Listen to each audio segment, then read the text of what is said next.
본문은 우리 마태복음 6장 19절 34절에서 네. 보도록 했습니다. 뭐 우리가 이거 한번 우리가 하지 않았나 이런 생각을 하면서 제가 되게 조심스럽게 본문을 정하긴 했는데요. 예, 이 본문의 안 한 것 말씀을 가지고 같은데요? 다행이고요. 본문의 말씀을 가지고 좀 같이 오늘 나누기를 지금 맨날 백 목사님이 시작하시는데 오늘 혹여 먼저 좀 아니, 포문을 여실 분 목사님이 이거 프레젠테이션 만들었으니까 프레젠테이션 먼저 얘기하시는 게 나을 것 같은데. 프레젠테이션이요? 네. 지금 만들었잖아요. 죄 번제, 궤도의 이탈. 그거는 저 책의 내용이라, 예, 그래도 어쨌든 그 예, 전체를 주셨으니까 음, 그거 한번 훑고 그다음에 한번 좋지 예, 않겠습니까? 그러면,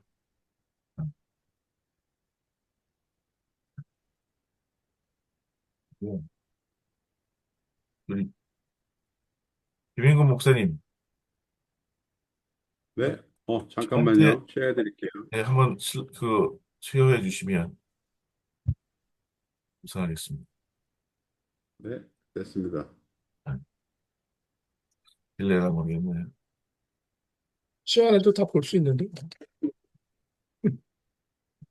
PPT, 파워포인트 그냥 열면 되죠? 파워포인트가 아니면 PDF. 제가, 아, 오케이. 됐나요? 네. 네, 잘 보입니다. 예, 예. 본문에 보면 당신은 지금 누구의 왕국을 세우고 있습니까? 예. 그러니까 이 과를 좀 읽었죠? 그냥 우리의 생각과 선택은 결코 중립적이지 않다고, 폴트립이 얘기하면서 인간의 삶은 하나님의 나라와 자기 왕국에 벌어진 끊임없는 싸움이다. 자기 왕국, 하나님의 나라. 우리 아까 병 목사님이 우리 아이스 브레이킹 할 때 얘기할 때 했던 것처럼 저마다 자기 왕국을 잘 세워서 살았던, 근데 역사 안에서도 또 시대 안에서도 그게 많이 반영되는데 이런 어떤 인종적 편견을 갖고 있다든지 이것도 자기 왕국의 아주 이기적인 극단적인 예일 것 같습니다. 근데 그런 어떤 인종적 편견뿐만 아니라 우리 생각의 궤도 안에 얼마나 그런 편견이 깊이 박혀 있는지는 우리가 이미 미국 생활을, 이민 생활을 하면서 많이 우리 같은 한국 사람들 안에서도 느끼고 때로는 뭐 가장 친한 가족 안에서도 느낄 경우도 있고 제가 최근에 이렇게 운동하면서 이렇게 유튜브를 하나 듣는데 이제 그 얘기 하더라고요. 그 이슬람에는 두 분파가 아주 큰 게 있잖아요. 수니와 시아파가 있잖아요. 수니가 사우디아라비아 중심의 뭐 터키나 이집트나 이게 다 수니파, 숫자적으로 많은. 시아파가 이제 이란이죠. 그리고 아프가니스탄 또 파키스탄 이렇게 좀 약간 조금 좀 뭔가 투쟁적이고 이런 사람들이 다 시아파라고 그러는데 그 전문가가 얘기하더라고요. 시아파랑 수니파랑 같이 그 예배를 합니까? 안 할 수 있습니까? 없습니까? 물어보면 예배 가능하대요. 자기들끼리 같이 모스크에서 예배할 수 있고 그 어떤 예배 형식이나 종교적 형식은 거의 다르지 않다. 근데 물어보더래요. 개신교랑 카톨릭이랑 같이 예배할 수 있습니까? 없잖아요. 음, 예. 음. 그러니까 어떤 그 중심성으로만 보면 사실 이 기독교, 서구의 기독교가 훨씬 더 자기중심적이고 자기 왕국을 철저히 구축한 거라고 얘기할 수 있더라고요. 그 사람들이 굉장히 극렬하고 막 그랬을 것 같은데 그 이슬람들은 수니파 시아파 같이 앉아서 모스크에서 하는 거 어렵지 전혀 그런 종교적 어떤 신앙적인 디퍼런스가 많이 없대요. 오히려 우리는 사실 거의 그 얘기 제가 어제 우리 교단 젊은 목사님들이랑 나눔하는데 얘기하더라고요. 자기는 안식일교나 이런 교회를 예배당으로 빌리는 것도 자기는 좀 수용이 어렵다. 그런 목사님들도 많으시더라고요. 뭐 그건 자기 중심성이랑은 조금 다를 수 있지만 그만큼 이제 우리 안에 깊이 이렇게 자기 중심적인 구축된 게 많다. 그래서 죄의 본질은 궤도 이탈 우리가 잘 알고 있는데 인간이 본래 크고 영광스러운 목적을 위해 창조됐는데, 그러나 죄는 하나님을 떠나 내 삶의 중심과 주인이 나 자신이 되게 만들다. 이거 참 우리가 성경적 본질을 제일 많이 얘기하고, 복음을 얘기할 때도 얘기하는데, 그 결과가 바로 스스로 만든 작고 불안한 왕국에 갇히게 되었다. 하나님 중심적인 세상과 우리, 죄의 본질은 자아 중심적인, 예, 여기서 보면 이렇게 이 그림이 여기는 하나님을 중심으로 큰 원과 작은 원이 이렇게 딱 이런 식으로 세상과 하나님인데 여기 보면 자아가 있고 여러 가지 그, 그, 그 원형이 이렇게 우리를 감싸고 있잖아요. 그런 어떤 형이상학을 좀 여기서 보여주고 있고요. 좋은 것이 절대적인 것이 될 때 뭡니까? 오늘 본문에도 그런 얘기가 나오죠. 땅속에 속한 보물들은 그 자체로 나쁜 것이 아닌데 그것이 하나님보다 더 중요한 만족의 근원이 될 때가 그것이 우리 마음의 우상이 된다. 어, 좋은 것이 절대화될 때 이걸 보면서 참 되게 많이 느끼더라고요. 뭐 샌디에고에 이사 왔을 때 올해 한 2, 3년 있다 가지 않을까 그랬는데 그래서 20년 넘게 교회를 개척하고 자꾸 우리 샌디에고가 삶의 어떤 굉장히 저한테 너무 좋은 곳이 됐는데 그게 시간이 지나니까 자꾸 변할 수 없는 어떤 디폴트 값이 되는 것 같아서 제가 우리 교인들이랑 우리 자녀들에게도 꼭 그런 얘기를 해요. 좋은 환경이나 좋은 조건이 디폴트 값이 되지 않을 수 있도록 하나님 인도하시면 순종해야 된다. 얘기를 나누는데 염려의 하향 나선이라고 해서 자신이 원하는 것이 반드시 채워져야 한다고 믿기 시작하면 통제할 수 없는 현실 앞에 필연적으로 불안과 두려움에 사로잡히게 된다는 점 때문에요. 이런 식으로 단순한 욕구, 그게 필수적인 필요 요소로 착각하고 통제가 불가능한 현실에 직면하게 되고 결국 이것이 불안과 두려움으로 증폭하게 된다. 이거는 우리가 현대 사회를 살면서 참 자주 이 사회와 이 세상 속에서 느끼는 것 같아요. 더 많이. 저는 팬데믹을 지난 우리가 몇 년 전에 겪으면서 이런 것들이 얼마나 더 구체적으로 우리 삶 안에 드러났는지를 더 자주 봤던 기억을 가지고 있습니다. 또 아직도 그 현상이 지적 재산 가운데 지속되는 것 같고요. 타인과 하나님을 수단화하는 마음, 자기 왕국을 지키려는 끝없는 필요는 결국 관계를 파괴하는데 사람을 이용하고 다투고 심지어 하나님마저 우리 작은 왕국의 목적을 이루기 위한 수단으로 전락시키게 되는 경우가 있죠. 참 사실은 저는 이 하나님을 수단화하는 경우는 제일 이거에 강한 사람들이 오히려 우리 스스로 목회자들이 아닙니까? 이런 생각도 많이 해봐요. 예.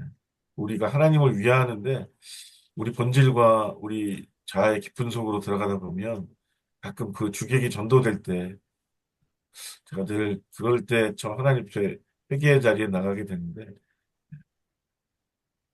그 거룩함으로 위장한 작은 왕국은 장소가 아니라 마음의 방향이다. 겉으로는 하나님을 섬기는 것 같지만 실제로 자기의 명예와 정체성을 세우고 있다. 이렇게 외적 뭐 봉사 사역 흔히 가장 그렇게 외향이 있지만 이것이 하나님을 향한 것이 아니라 자기 중심적 동기, 타인, 사역의 명성, 나의 영향력 이런 것들로 이렇게 구축될 수 있다는 사실을 폴트림은 얘기하면서 두 왕국의 회복, 그래서 자기 왕국, 하나님의 나라 이렇게 쭉 우리가 알고 있는 대로 쭉 이렇게 대거하고 있는 것이죠.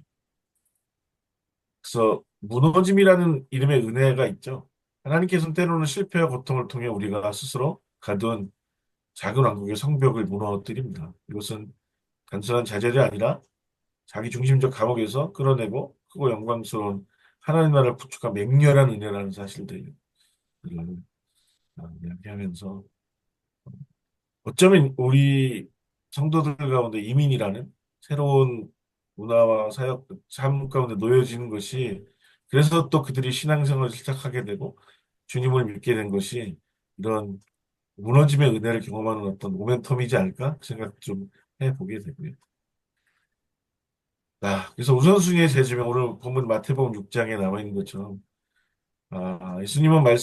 예수님의 말씀은 인간의 필요를 무조건 무시하는 뜻은 아니고 하나님께서 우리의 모든 필요를 아시고 돌보심을 전적으로 신뢰하지만 하나님의 뜻을 최우선에 두라는 위대한 초대다.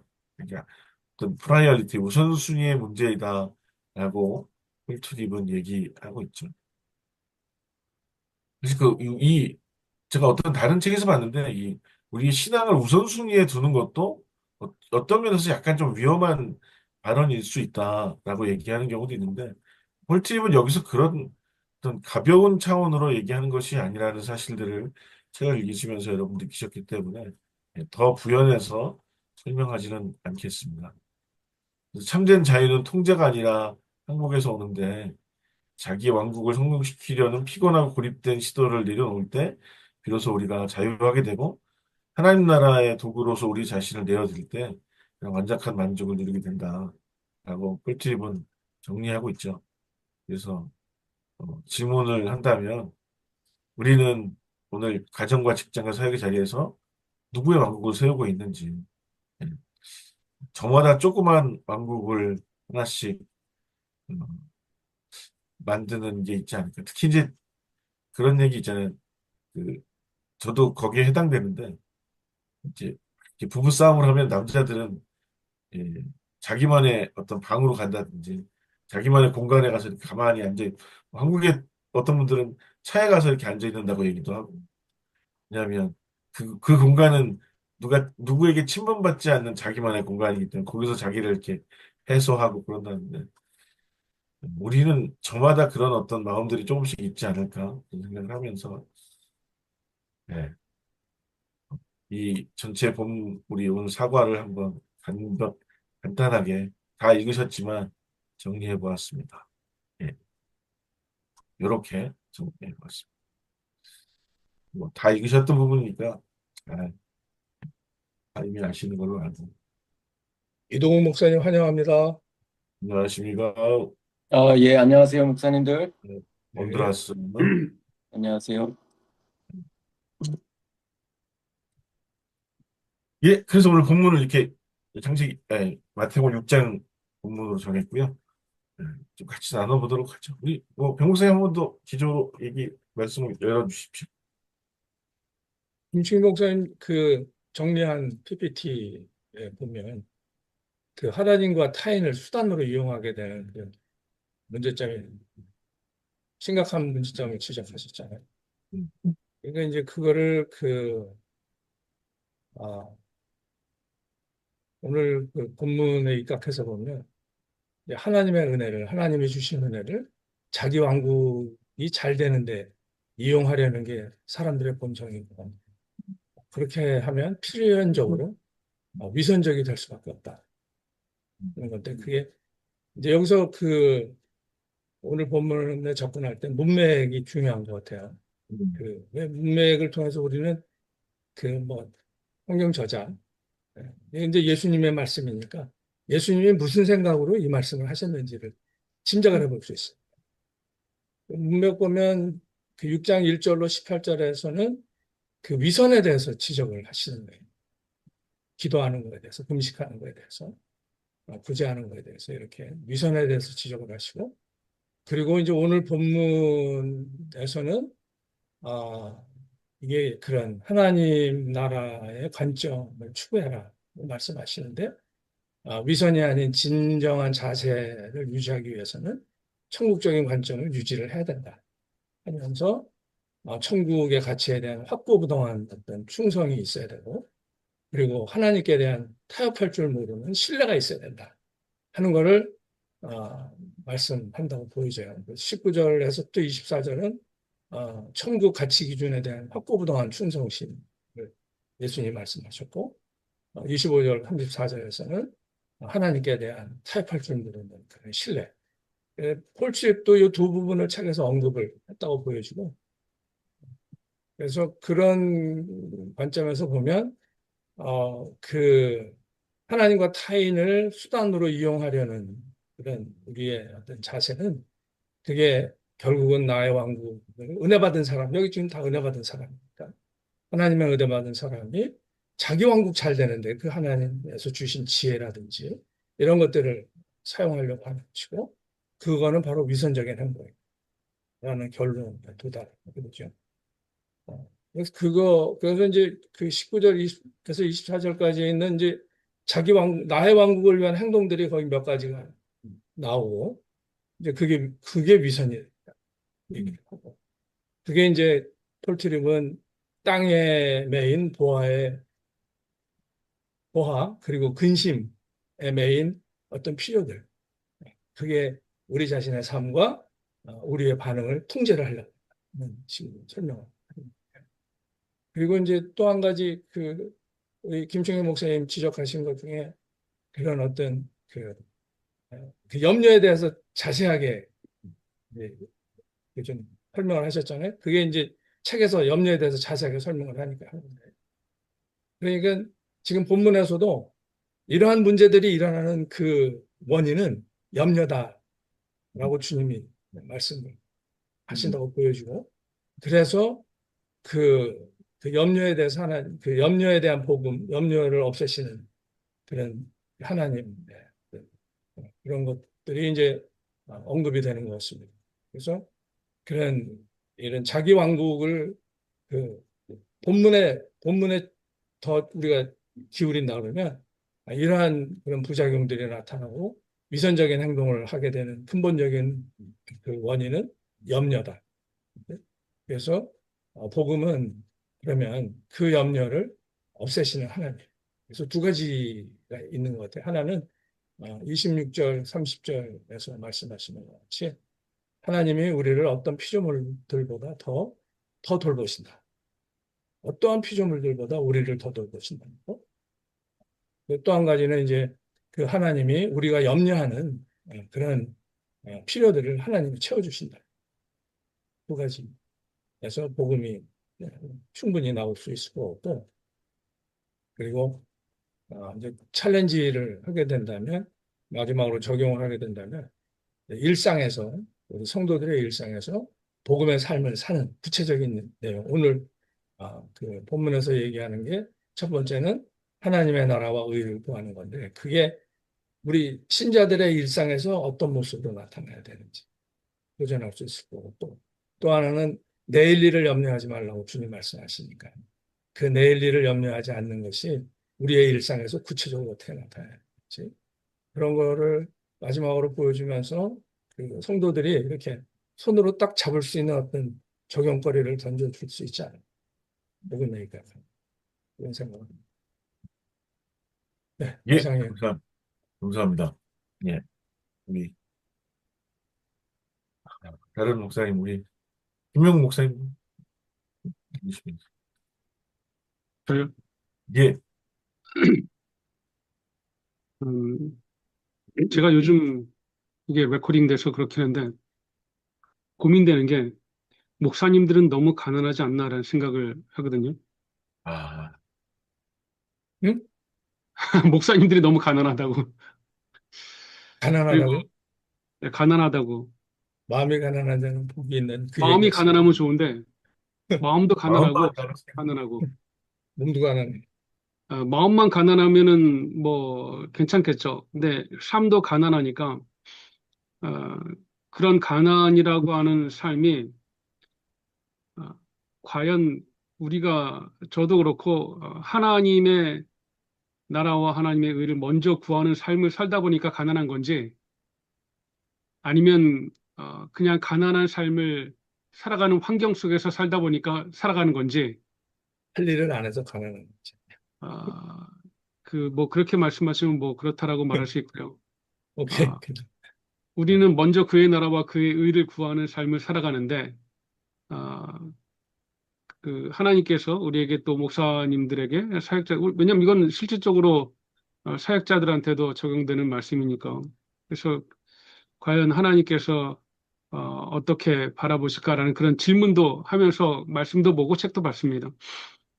어, 그리고 결론적으로 하나 또 질문할 것들은 그러면 그리스도인들은 가난하게 살아야 되는가? 성공하면 안 되는가? 아니면 또 부가 있으면 안 되는가라는 그런 본질적인 질문을 안 할 수가 없거든요. 아, 근데 결론을 보면은 그런즉 너희는 먼저 그의 나라와 그의 의를 구하라라고 하시는 그 말씀이 결론적으로 나오는 말씀이고 그리고 하나님께서는 또 그만한 이유가 있으시겠죠. 그러나 그 모든 뭐 빈곤하게 살던 부하게 살던 하나님의 나라와 하나님의 의를 먼저 구하는 삶이 우리에게 주어져 있다면은 그 환경 속에서도 분명 하나님의 영광을 받으실 것 같고 그러다 보면은 뭐 우리 왕국이 아니라 하나님의 왕국이 가난과 부 그 속에서도 이루어지지 않겠나라는 생각을 좀 했습니다. 아, 그냥 좀 답답한 부분이 있어서 목사님들에 대한 아, 가난함이 과연 어떤 결과를 우리에게 가져올까라는 그런 질문들을 하다 보니까 이렇게 좀 약간의 어, 안 좋은 시각, 비관적인 시각이라는 걸로 좀 바라봤습니다. 아, 그리고 또 설교할 때도 성도들에게 있어서 말씀이 마치 우리는 가난하게 살아야 된다고 하는 그런 뉘앙스를 비치는 거는 안 좋은 거라고 분명히 말할 수 있고, 하나님의 나라와 하나님의 의를 구하는 삶을 살다 보면은 또 하나님께서 우리에게 부를 주실 수도 있고, 또 영광된 일들을 이루시니까, 그것이 중심된 삶의 모습인 거라고, 강조하는 게 필요하다는 생각이 들었습니다. 음, 예, 감사합니다. 아까 이동욱 목사님이 잠시 보였었는데, 예, 네, 여기 있습니다. 예. 오랜만에 잘 나오던데, 얼굴 잘 봤더니 나오는데 깜짝 놀랐어요. 왜 들어갔어요? 예, 네? 괜찮아. 예, 잘 보이는데. 예, 예. 여태까지는 AI인 줄 알았어요. 혹도 얼굴 안 보여서. 언더커버입니다. 네, 근데 네, 그 하나님의 나라와 의를 무조건 하나님의 나라와 의를 구하라 이렇게 얘기하시지는 않은 것 같고 먼저 하나님의 나라와 의를 구하라 이렇게 뭐, 얘기를 하셨으니까 우선순위의 이슈가 아닐까 이렇게 생각되고요. 이건 그리고 김명구 목사님, 목사님들이 예, 가난해도 음, 이게 이제 자기가 센스하는 그런 음, 자기의 어떤 경제 상태에서 본인이 어떻게 느끼느냐 그런 관점에서 보면 그냥 뭐 목사님들이 스스로 이렇게 내가 주님을 섬기느라고 내가 너무 가난하게 됐구나. 그렇지 않은 목사님들이 꽤 많은 것 같습니다. 미국 사람들 보면, 이제 저는 은퇴한 사람이니까 은퇴한 사람들 대한 기사나 이런 거 보게 되잖아요. 근데 은퇴해서 필요한 돈이 있어요. 그때 내 수입의 10배, 10배는 아니고, 한 3배, 4배, 4배는 되는 것 같아. 그러면서도 또 다른 기사를 보면 뭐라고 나오냐면, 아니, 이게 무슨 사람들이 너무 그런 경제적으로 너무 프레셔를 받는다는 거예요, 은퇴한 사람들이. 음, 그래서, 이게 좀 그 물질에 대해서 관점이 좀 많이 다르구나. 이런 느낌을 받아요, 제가. 그러니까 나보다 훨씬 더 돈이 많은데, 그 가난한 거예요, 그 사람. 자기 삶이, 이게 지금 무슨 생활비 막, 뭐 물가 올라가고 막 그러니까 너무 불안한 그런 게 있는 거예요. 그리고 경제적으로 뭐, 무슨 뭐라 그럴까 하여튼, 하루 거의 은퇴한 사람인데도 이게 무슨 하루하루 살아간다. 뭐 이런 식으로 인식하고 있는 일반 은퇴자들이 무지하게 많다. 미국 사회. 음. 나는 저는 그렇게 생각 안 들거든. 김명구 목사님의 하신 말씀의 대답은 아니고요. 우리 그 동북부에서 왜 세민 한인총회는 뭐 목사님들에 대한 복지가 없냐 그 얘기해서 제가 처음부터 알고 들어온 거 아니야? 그런 거 알았으면 UMC까지 그랬어. 내가 막 이렇게 어, 그런 얘기 했는데 목사 시작할 때 근데 알고 그 거 질문이 아니야? 있는데 여기 녹화된 걸 누가 볼 수가 있나요? 아무도 안 봐요. 아, 목사님 들어오시니까 목사님한테 보내드릴게요. 예, 아니요. 그 받고 싶어서가 아니라 이 기록을 하면 누가 본다는 생각 때문에 말씀을 못 하신다는 인상을 예. 받아가지고. 아니 내부, 말은 그렇게 내부자용입니다. 내부자용. 우리끼리 말은 다 해요. 예. 아, 네. 근데 우리 그 PCUSA 같은데 보니까 한 20년, 30년 일 목회를 하면 은퇴해서 연금 받는 게 한 3만 불, 3만 5천? 2만 5천에서 3만 5천 되더라고요. 매년. 네, 매년. 그러니까 그 정도 수준인데 사실은 우리가 그 ATS 졸업하고 뭐 그러니까 신학교 졸업하고 전도사 생활할 때부터 그 무슨 IRA나 이런 거를 교회랑 같이 반씩 해가지고 맥시멈만 넣어놔도 30년 되면 25년만 되면 그 정도가 나오거든요, 사실은. 그러니까 이게 교육의 문제지 뭐 베네핏이 없는 문제는 아닌 것 같고 근데 그런 교육을 할 거를 우리가 전통이 있으면 강조를 해서 계속 처음부터 소개를 해줬으면 쉽게 될 수 있는데 다 이제 은퇴하실 때 때쯤 되면 어, 현실을 보면 힘들어지는 것 같아요. 시간적으로 너무 막 나중에 생각하게 되니까 그게 좀 그렇네요. 우리 말을 좀 이어주시죠. 우리 이동 목사님도 오늘 말씀 6장 이렇게 보시면서 좀 나누실 얘기 좀 같이 해주시면 아, 감사하겠습니다. 저는 이 말씀은 너무 좋아하죠. 이런 그 중요한 내용이잖아요. 복음에서 이게 굉장히 중요한 것 같아요. 왜냐하면 하나님이 만드신 거랑 그다음에 죄 때문에 모든 문제가 시작이 됐는데 이제 그 제가 그 전에도 말씀드렸지만 리디머에서 첫 번째 미팅을 이제 그 보로고 컬렉티브라고 해가지고 브롱스에서 철치 플랜터들 한 거의 30명이 이제 처음에 미팅을 하는데 이제 앞으로 개척할 계획을 다 생각을 하고 꿈이 있잖아요, 전부 다. 근데 거기에서 첫 번째 하는 얘기가 당신은 누구의 교회를 만듭니까? 당신의 왕국입니까? 하나님의 왕국입니까? 첫 번째가 그 얘기를 하더라고요. 그래서 많은 목회자들이 개척할 때, 아, 나는 이제 군번이 시니어 목사 될 군번이라서 한다. 아니면 기존의 교회에서 그 리더십에 마음에 안 들어서, 아, 내가 그냥 리더가 되면 내가 뭘 할 수 있겠다. 어떤 면에서는 자기의 왕국을 하기 위한 그런 모습이 많이 있거든요. 그래서 그런 거를 얘기할 때, 이게 많이 와닿았고, 그렇게 또 많이 피해를 받아왔던 목사님들이 또 그런 생각을 더 하게 되는 것 같다는 생각이 또 들어서, 이제 항상 보지만 죄는 죄를 낳는 것 같아요. 그런 면에서.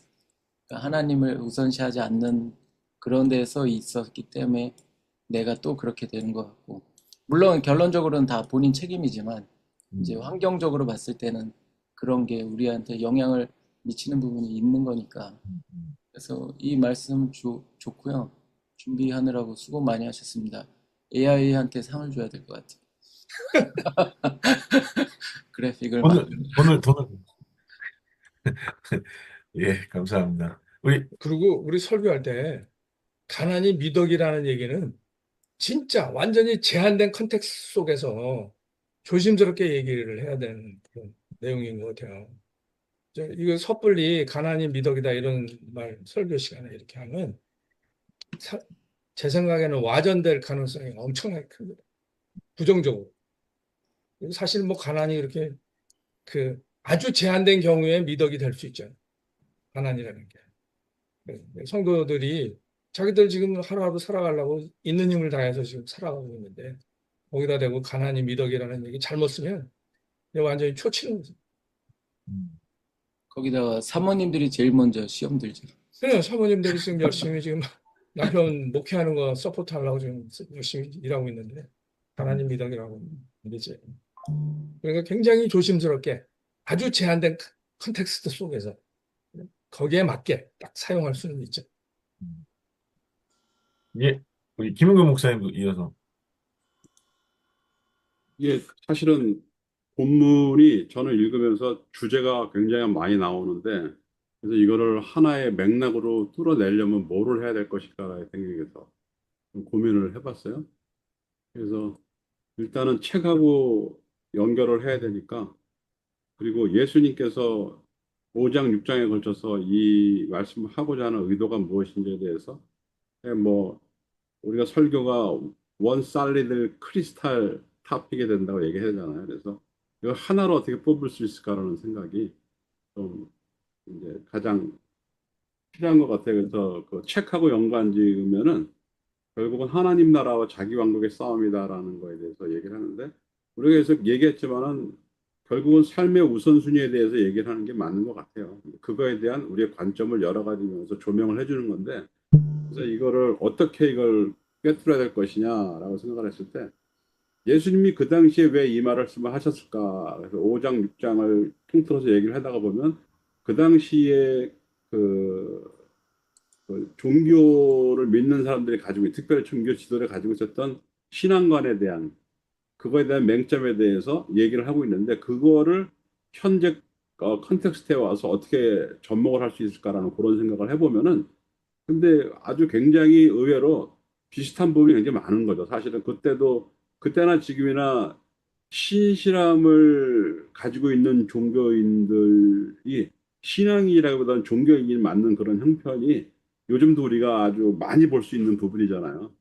그래서 그런 부분들에 대해서 얘기를 하는 것이라고 해서 분명히 텍스트하고 컨텍스트가 잘 연결되는 것 같아요. 그리고 예수님의 의도도 분명히 그거였었고, 그리고 폴 트립이 말하는 것도 바로 그런 부분이고. 근데 이게 너무 홀리하게 가면 이게 일상의 우리의 삶에 이게 딱 이렇게 뭔가 이렇게 딱 컨택되는 부분이 있어야 되는데 굉장히 형이상학적으로 아주 그 신앙관에서 얘기를 하게 되면은 그러면 오히려 이게 너무 많이 들었던 설교고 그래서 오히려 이렇게 가슴에 감동 같은 건 남아있지 않을 것 같은 느낌이 들어요.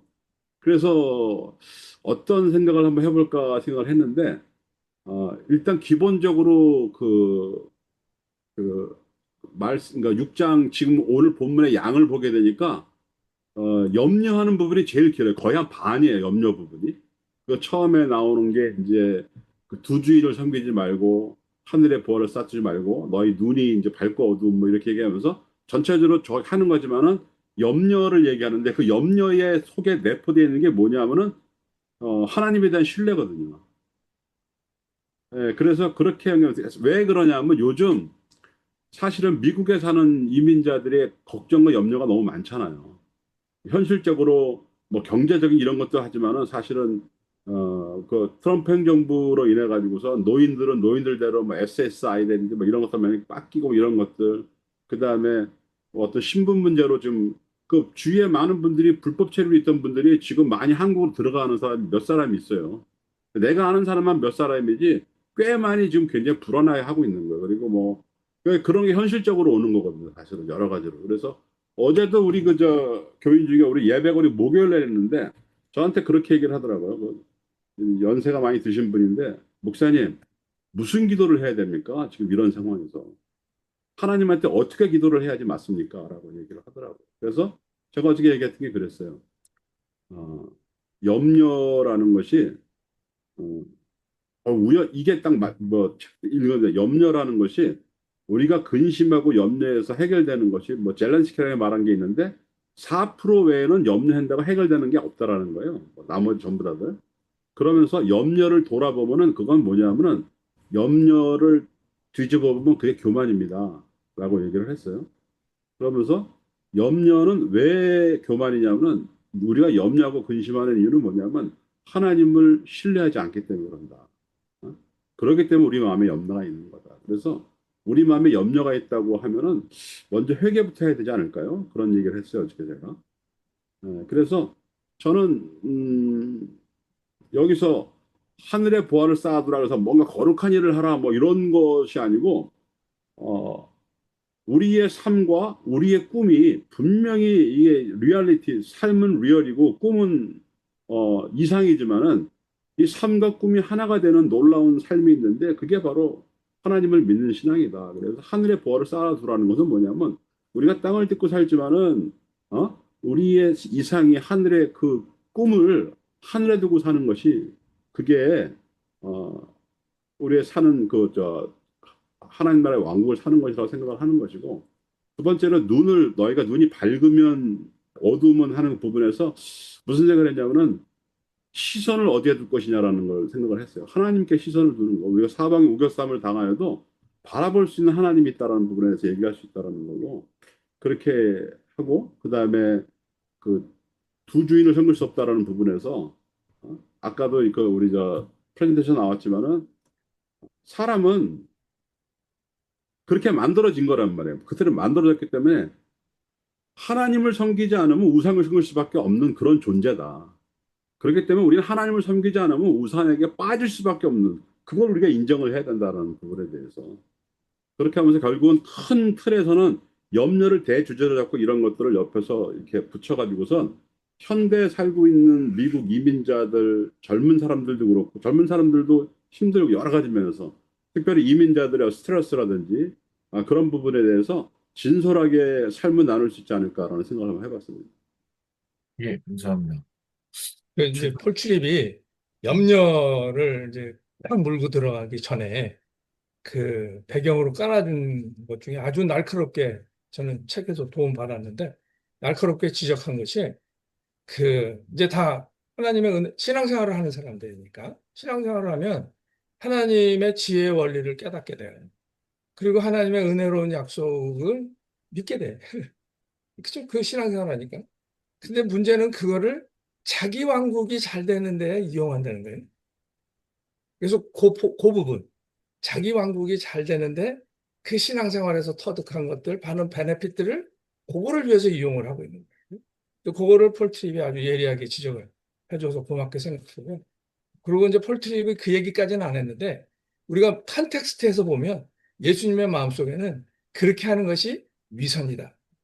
음, 이건 위선적인 행동이다. 너는 위선자야 하는 얘기를 하시는 거예요. 그러니까 그거를 이제 우리가 위선이라고 딱 찍어서 얘기를 하기는 좀 힘들겠지만 하여튼 그런 위선적인 요소가 지금 말씀을 듣는 성도들의 마음속에 있는 거예요. 그런 위선적인 요소들이. 자기 왕국을 키우고 싶으니까. 그 왕국. 그래서 하나님을 이용하고 이웃을 이용하는 그런 게 그 속에 있으니까. 그래서 그런 거를 적절하게 잘 지적을 해주고 그리고 그거에 대한 그 하나님이 원하시는 길은 복음이니까 복음에 그 충분히 뭐 염려 문제도 제가 그런 말씀한 게 바로 그 부분인데 예수님도 예. 바로 그 맹점을 종교인들, 위선적인 율법인들을 얘기했지만은 그 상황이 현대의 종교인들을 신앙인들한테 그대로 있거든요. 그래서 그걸 설명해 주면 그거를 얘기하면은 지금에 있는 사람들의 마음에 그 찔림이 분명히 있죠. 이게 내가 그렇게 믿고 있나라는 생각을 분명히 할 수 있는 부분들이거든요. 음, 그러니까 종교를 통해서 하나님을 통해서 자기의 왕국을 건설한 여기는 거창하게 얘기했지만은 하나님을 믿는 것이 아니고 하나님을 유즈하는 거, 어?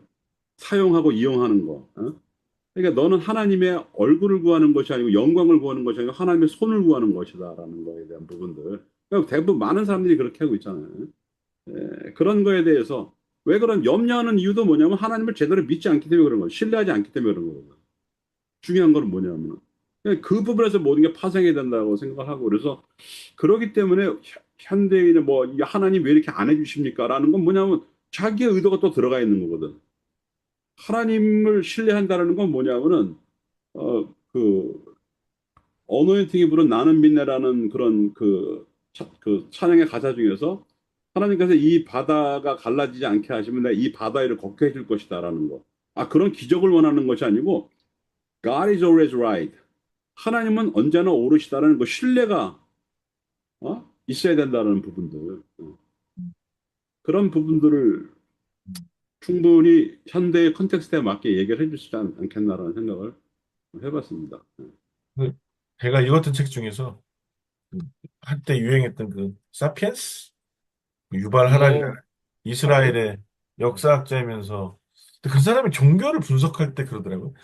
고대 원시 사회에서 200명에게 300명 이상은 통제 가능한 범위라는 거예요. 사람이 운영 가능한.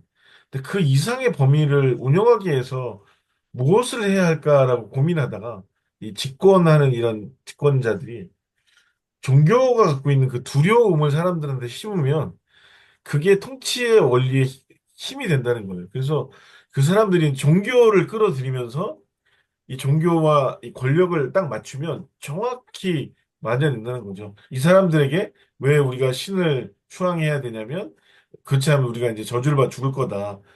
그러면서 이제 이 마음을 그대로 끌고 들어가서 통치의 원리로 사용하기 시작했다는 거예요. 근데 저는 그 얘기를 들으면서 또 어떤 이야기가 오버랩 됐냐면 제가 예전에 제가 이제 아는 한국의 장로교단의 그 친구인데 이제 얘기를 하면서 그 얘기 하더라고요. 한국의 그 제자 훈련이 그 오카노 목사님으로 막 되게 잘 됐잖아요. 20년, 30년 컨퍼런스를 했는데 이 사람들이 결론이 야, 우리가 예수님의 제자를 만들려고 그랬는데 열심히 잘했더니 나중에 오카노의 제자가 되더라. 어, 우리가 이게 그분이 돌아가시고 난 다음에 잘 안 되더라. 이거 뭐냐? 예. 그게 스스로 안에서 일어나는 반성이었다는 거예요. 근데 이상하게 또 이렇게 메가 처치를 만든 교회들이 보면 약간 그런 원리를 되게 많이 써요. 예수님의 제자인 것 같지만 뭐 하영조나 누구야 순복음교회 이분들의 제자가 그러니까 교묘하게 자기 왕국을 만들었는데 그게 메가 교회로 가는 특히 한국 사회에서 그걸로 굉장히 많이 작용했다라는 거죠. 예, 그리고 그게 또 어떤 사회학적 원리에서도 되게 많이 그 적용이 되는 것을 보면서 그 제가 이번 주에 청년들 리더 훈련하면서 그 얘기했어요. 내가 한 2, 30년 목회하면서 제일 아쉬웠던 게 우리 교인이 참 더 늘지 않은 것도 아쉬운 거지만 그때 그 형제, 그때 그 자매가 예수를 다 못 믿고 우리 곁을 떠난 게 되게 좀 아직도 마음에 남는다. 예. 그러니까 예수님의 제자를 만들기 위해서 우리가 좀 애쓰는 게 우리의 정말 중심이어야 할지 교회 목회, 로컬 처치의 목회자로서 아니면 우리 교회 성도가 계속 또 잘 구비돼서 교회가 더 커지고 견실하게 되는 게 해야 될지 물론 이거는 저는 양면은 아닌 것 같아요. 뭐 연결될 수도 있지만 근데 우리가 그런 어떤 기로에 물음에 있을 때 우리 스스로에게 어떤 답을 줄 수 있을지, 그리고 팬데믹 이후에 그런 어떤 결속력이나 모이는 현상이 줄어날 때 우리가 복음을 전하는 것들이 이전의 어떤 그 목회의 어떤 패턴이나 또 어떤 그런 것 같은 나 중심으로 한 어떤 교회가 될 건지 아니면 정말 하나님 나라를 바라보는 예수 그리스도 참된 제자를 만드는 게 우리의 비전이고 목표인지 그 부분을 잘 구분해낼 때 조금 더 이 말씀, 오늘 우리가 함께 나눴던 말씀이 주시는 메시지가 더 좀 크지 않을까 그런 생각을 하면서 한국의 월드컵 32강 먹은 때막 욕하고 막 그러는데 한국은 감독이 바뀔 때마다 다 바뀐다잖아요. 시스템을 못 만들고 또 기전을 만들지 못하고 한국은 축구만 그런 게 아니라 한국의 교회도 비슷하다. 담임 목사님 바뀌면 싹 다 바꾸고 다 바꾸고 교회가 여태까지 함께 나왔던 것들이 아니라 좀 그 1인 시니어 페스턴 아니면 앞에 나와 있는 목회자 중심의 뭔가가 계속 되는 그런 것들이 더 이상 사회 안에서 워킹하지 않을 때 교회가 더 침체되는 부분도 있지 않을까 이런 생각하면서 이 본문을 철저하게 저는 이 교회와 저 자신 목회에 대해서 좀 적용해 봤을 때 우리 스스로 돌아봐야 할 부분이 있지 않을까 생각을 좀 같이 나눠보게 됐습니다. 네. 어, 유발 하라리 그 무신론자 같은데 맞죠? 예, 예, 철저하게 무슨 문제예요? 철저한 무신론자. 네, 저기 신을 모르는 사람이 신의 얘기를 하니까 네. 예? 그러게 저기 갑자기 자다가 봉창고 이러는 소리를 하는 거예요. 그러니까 근데, 지적하는 게 완전히 다른 각도에서 이렇게 지적을 하니까 네, 예. 종교의 권력화 오케이 예스. 근데 그거를 근데 완전히 신을 그게 모르는 사람 신을 모르는 사람들한테는 엄청나게 설득력이 있는 그 종교에 대한 예스. 예, 강력해요. 사람들은 그 이동 소리를 더 목사님 듣고 싶어. 뮤트되어 있습니다. 이동 네? 목사님 뮤트되어 있습니다. 네네네네. 네, 알고 있습니다. 아니, 그 근데 소리를 더 아, 듣고 싶어요. 사람. 아까 그 유발 그 하라리 그분은 무신론자였다가 부디스트 그걸로 바뀌었는데. 아 최근에 또 그래요? 글로 갔어요? 네. 네, 글로 갔어요? 네. 부디스트. 부디스트도 뭐 부디스트도 무신론자가 마찬가지. 세큘러 부디스트. 오케이. 프레이하고 그러니까. 그러니까 음. 그냥 그 사람들이 하나님을 모르니까 뭔가 설명을 하기 위해서 띠어리를 만든 거고, 아, 그래서 그렇게밖에 이해할 수 없겠죠.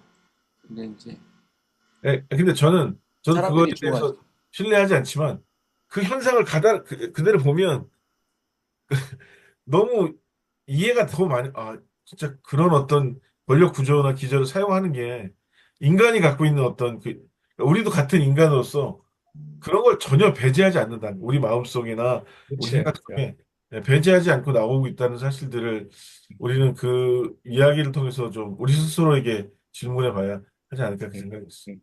굿 포인트. 네. 나는 돌이라는 사람 없어든지 볼 때마다 짜증이 나는 게 저분 신학교 나갔다고 아이고 나 참 정말 근데 또 이렇게 또 성경 강의를 해요.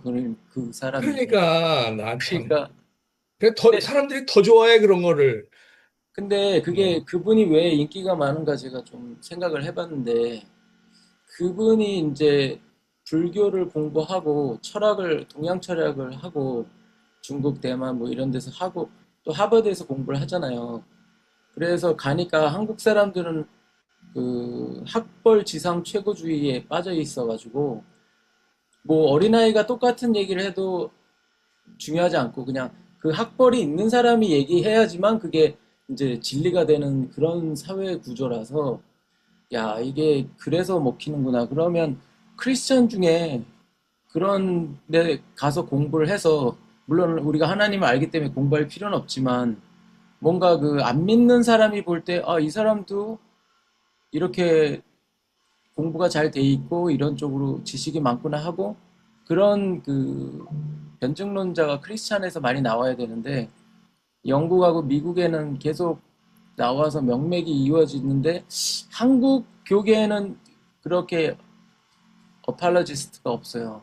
다 자기 목회하기 바쁘고 자기 왕국 만들기에 바쁘고 퍼블릭에서 이렇게 그런 거를 할 수 있는 사람이 충분히 있는데 용기를 가지고 앞으로 뛰어나가질 않고 대중과 교류하지 않고 소통하지 않고 또 학문적으로 이렇게 뭐 굉장히 중요하지는 않지만 또 그 사람들하고 대등하거나 더 좋게 하기 위해서 공부를 그쪽으로 하는 사람이 너무 없는 게 좀 안타까워서 기도를 그런 쪽으로 합니다. 우리 자녀 세대에서는 그런 사람이 나와서 크리스찬 띵커가 한국에 좀 많이 나왔으면 좋겠어요. 한국 사람 중에서. 왜냐면 일본 같은 경우도 그래도 띵커들이 있거든요. 크리스찬 중에 아주 소수에서도. 그래서 이거는 우리가 그 크리스찬 에듀케이션 차원에서 생각을 하자면 제가 원래 크리스찬 에듀케이션을 MD부에 전공을 해서 그쪽으로 계속 가볼까 했었기 때문에 그게 굉장히 마음에 항상 답답한 부담으로 있습니다.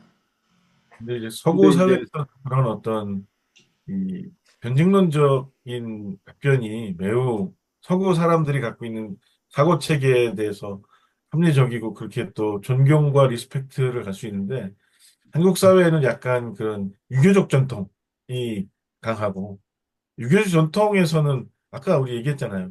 이 그 논리적으로 얘기하는 것보다 더 위가 뭔지 아시죠? 장유서. 장유서가 먼저예요. 아무리 똑똑한 것도 자기 아버지나 위에서 임금 위에서 얘기하면 다 혼나요. 제가 아무리 논리로 설명해도 우리 아버지한테 그랬다가 옛날에 몇 번 엄청 혼났어요. 예. 그거는 통하지 않는 한국 사회의 기저가 깔려 있어요.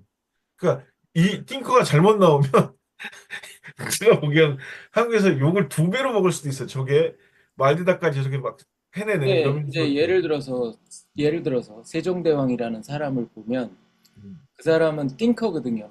음, 생각을 하고 기존의 거를 하고 사람들한테 베네핏을 주기 때문에 음, 나중에도 칭송을 받는데 이 우리 파스터 우리 크리스찬들 중에서도 띵커가 나와서 그 당시에는 아버지들한테 욕을 먹더라도 그 소통이 어느 정도 되거든요. 이 모든 파일을 다 만족시킬 수 없잖아요. 그중에 젊은 세대나 안 믿는 세대나 고민하는 세대에 대해서 어느 정도 답을 주고 가면 그 사람들의 책이나 대화나 뭐 그런 것들이 나중에 더 appreciate 되고 그런 사람들이 줄기가 점점 나와야 될 것 같아요.